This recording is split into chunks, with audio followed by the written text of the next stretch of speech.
Para to sa'yo, Libra. Ikaw ay Libra, para to sa'yo.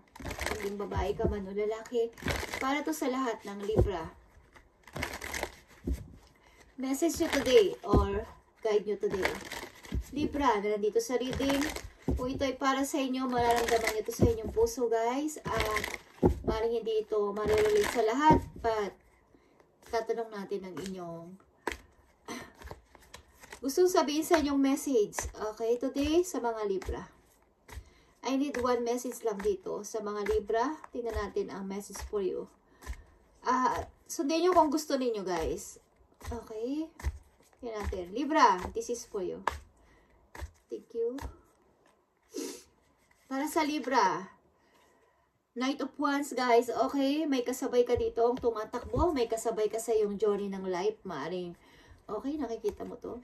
At nandito rin, dalawa kayo ng person na to na magkasama maybe na sa journey ng inyong life, sa pamumuhay ninyo, sa everyday routine nyo, maaaring may mga kasama ka sa iyong mga gusto, sa iyong mga lakad. Maaaring ito ay friend mo o maaaring love relationship. Okay. Maaaring may true friend ka na maiituring sa iyong mga gustong gawin, sa inyong mga planong gawin is kasama mo ang tao na to.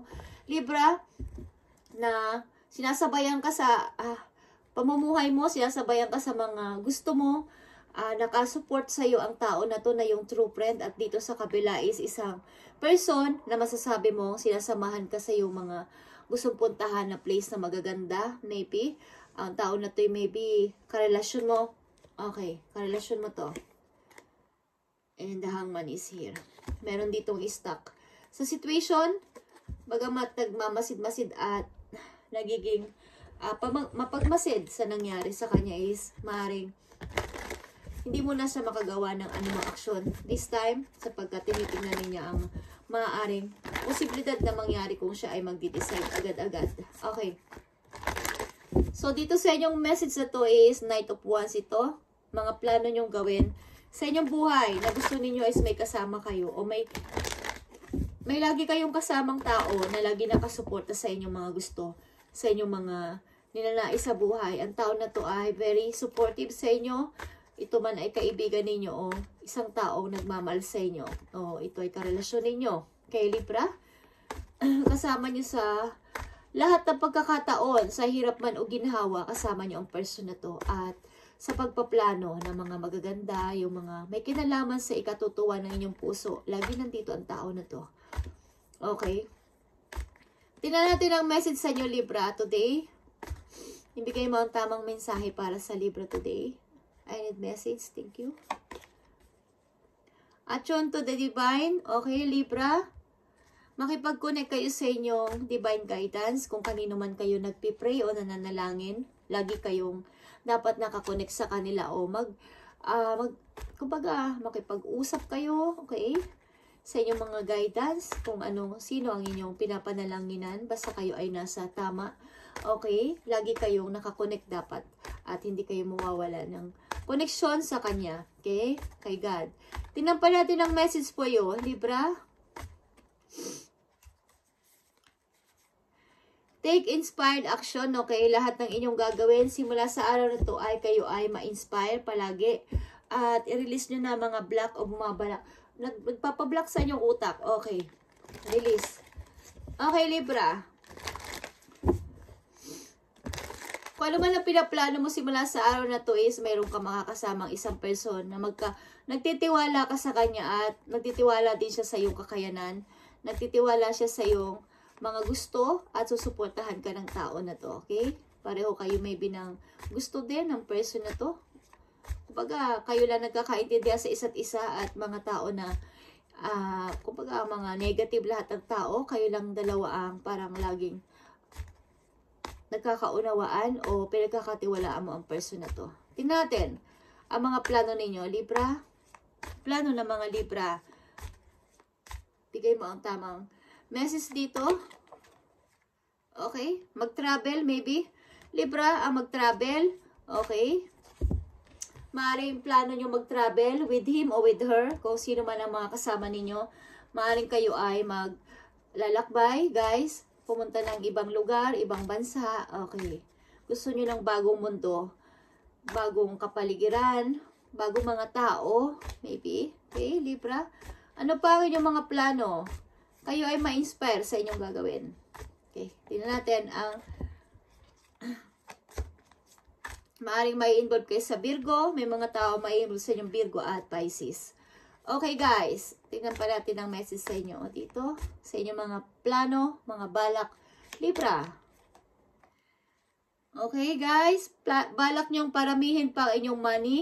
Balak ninyong magkaroon ng mawais pang matagalang trabaho. Ten of Pentacles is isang kontrata, isang long-term relationship din. Gusto nyo ng long-term relationship. Yan ang gusto niyo, masayang pamilya.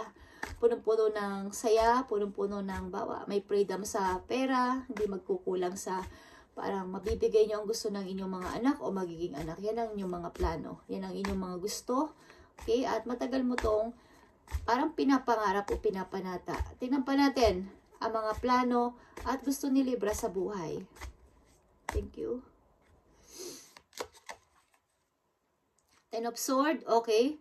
Ang makaalsa ng tuluyan sa mga tao na nagpapahirap sa inyo, mga masasakit na kinalagyan ninyo, yan ang inyong mga iniisip.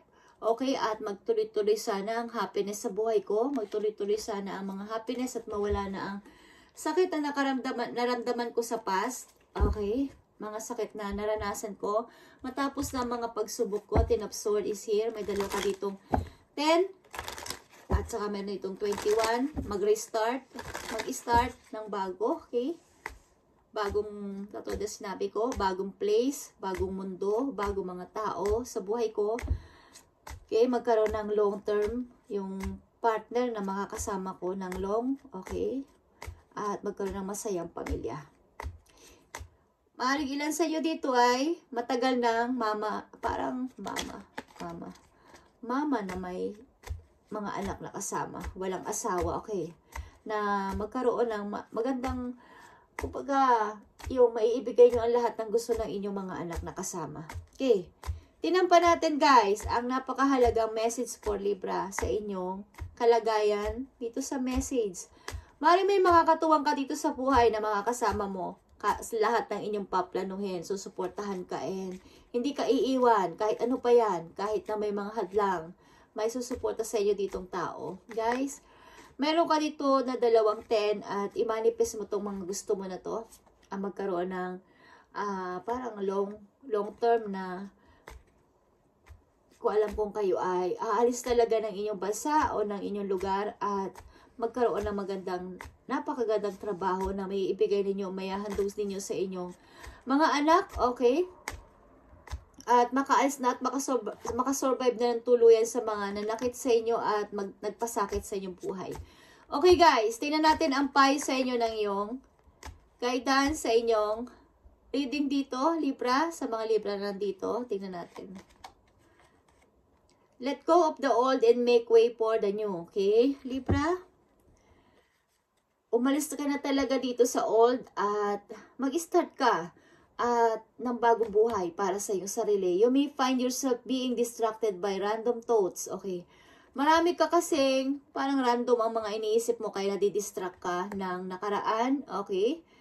And fears or doubts, mga takot at pagdududa sa maaaring mangyari sa iyo pag nag-start ka ng bago. And don't allow yourself to be governed by them.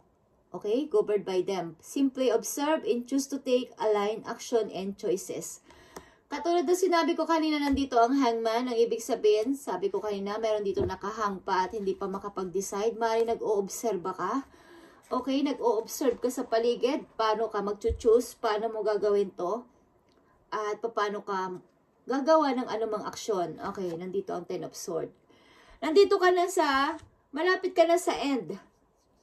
Parang palabas ka na ng tunnel, kung nasa loob ka ng tunnel at naglalakad, is malapit ka na sa exit.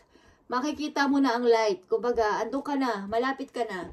So, nandito ka na sa 2 10 na to, na mapupulpil na o magkuklose na, okay?